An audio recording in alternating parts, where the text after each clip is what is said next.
here, Rosanna, Dimitri, and Ian. And today we're going to be talking about a machine called Peckham. So this machine is relatively safe and easy to use. There are a few requirements that should be met before using the machine. So first you want to, few adjustments. So first you want to adjust the seat position. So basically the handle is right underneath the seat, so you just can bring it up or down depending on the height of the person using the machine. And as well you adjust the weight. So depends on the amount of resistance you want to use. So just make it as difficult as you want. So basically we have a little video where Dimitri is going to show the proper use of the machine.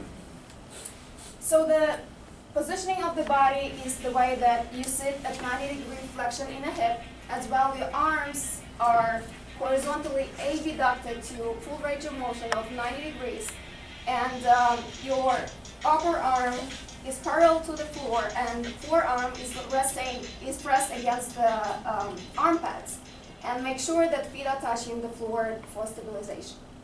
So there are a few movements that are happening here, and two motions, couple of motions. So we have from the starting position where you at full horizontal abduction, you bring your chest towards the center of the body into by doing the horizontal abduction.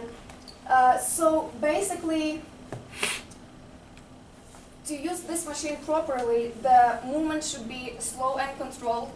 All the way through from starting position to the end position and backwards. Especially on the way back, we don't want to let momentum to take over the motion and do all the work because all the muscles are going to be relaxed. So what are exactly the muscles involved in this exercise?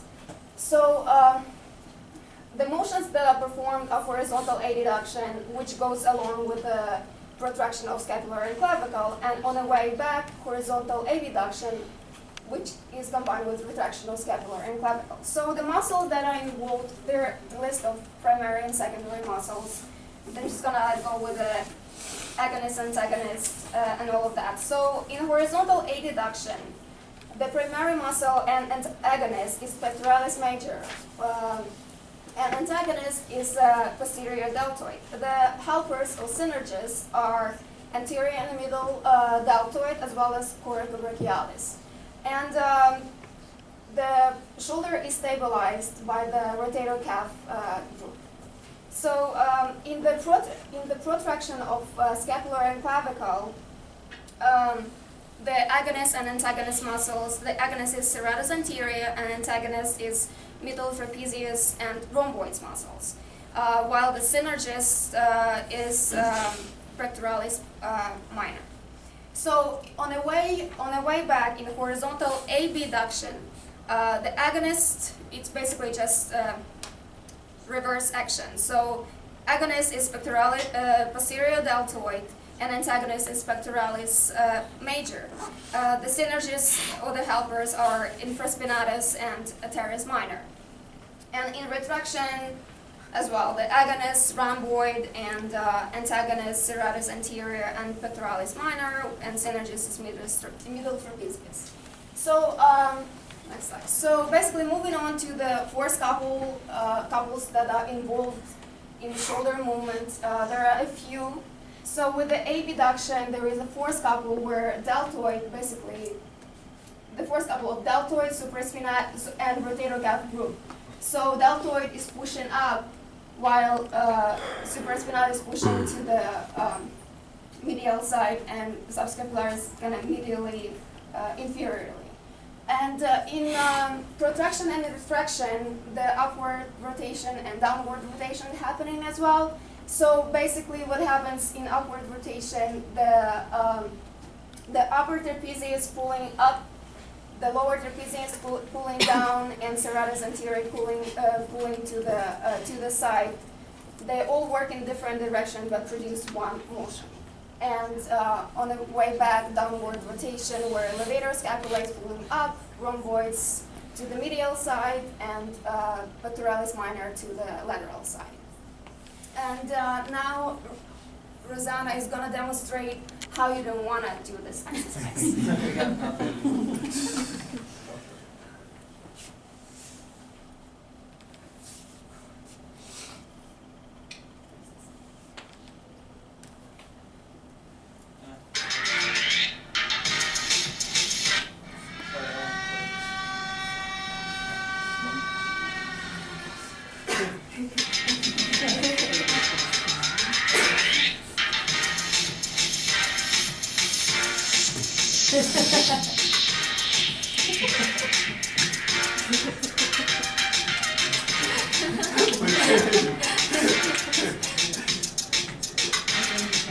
I don't know that.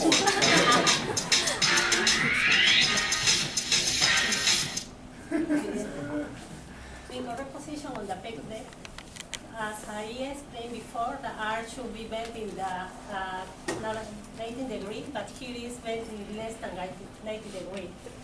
Other thing is the forearms are not parallel to the floor.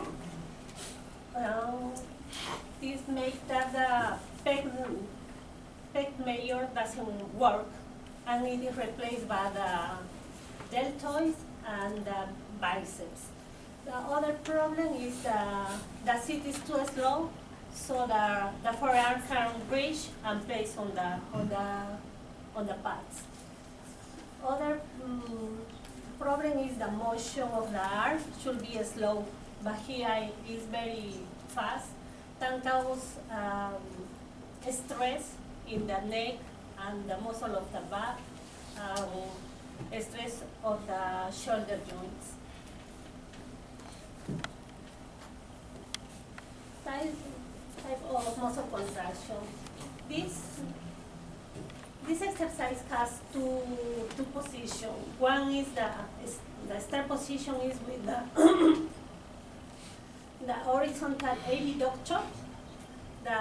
In this position, the muscle and the concentric contraction are the middle and posterior deltoid, the scapularis, infraspinatus, supraspinatus, latissimus dorsus, and the eccentric contraction are the pectoralis major and anterior deltoid. In the end position, which is the horizontal abductor, the concentric muscle that acts as a concentric contraction and pectoralis major, anterior deltoid, and the eccentric contraction on the middle and posterior deltoid, subscapularis, infraspinatus, supraspinatus, latissimus dorsus. The minimum state of the radial motion required for these two movements is 90 degrees. Yes, so in case you don't have the machine available, you can do some other exercises, like I'm going to demonstrate this pec deck dumbbell press. It's against gravity. And what you want to be aware of while doing this exercise, be aware of your body position and keeping your elbows straight at the sides and scoop hands up. Do not clap the dumbbells at the end of it because it's not an explosive exercise. And what you want to feel is kind of elbows coming together. And wrists are also, when coming down, you want to keep the wrists in line with the elbows. Another thing you can do when the machine is not available is use the TheraBands or the resistance bands. We have a couple here. What you can do is keep this exercise, put it on your back, and just kind of straighten it out. They come in different shapes, tube-shaped or bands itself. They have handles attached to them. You can use that. And the easy way to remember is that the darker color will give you a heavier resistance to it.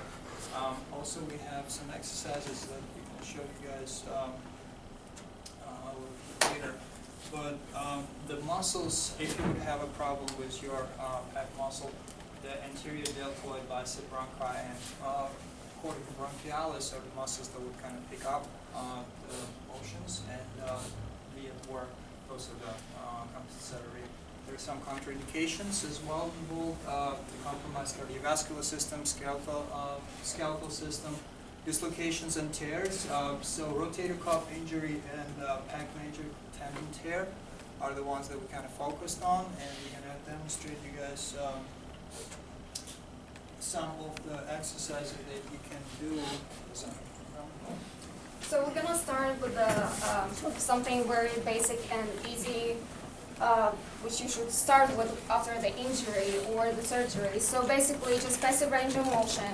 So we're just gonna do the elevation of the arm while the therapist is doing all the movement, and the patient should be totally relaxed, not engaging any of the muscles. That's why it's passive. So from here, we can go to abduction and adduction, just to start some movement in the shoulder joint.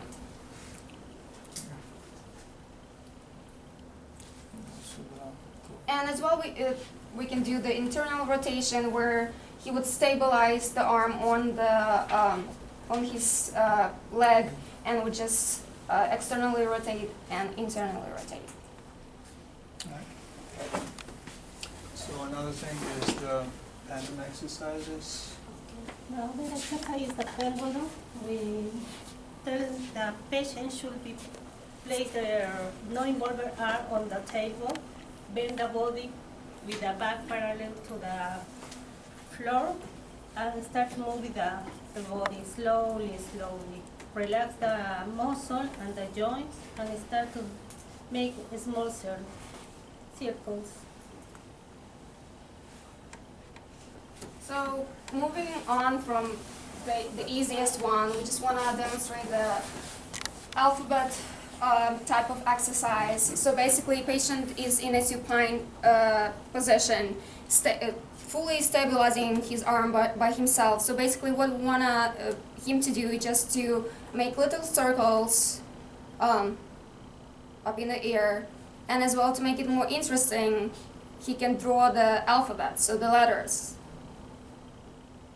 in small motions. To make it even more interesting, we can just apply some resistance, so he would resist me in the direction I applied force.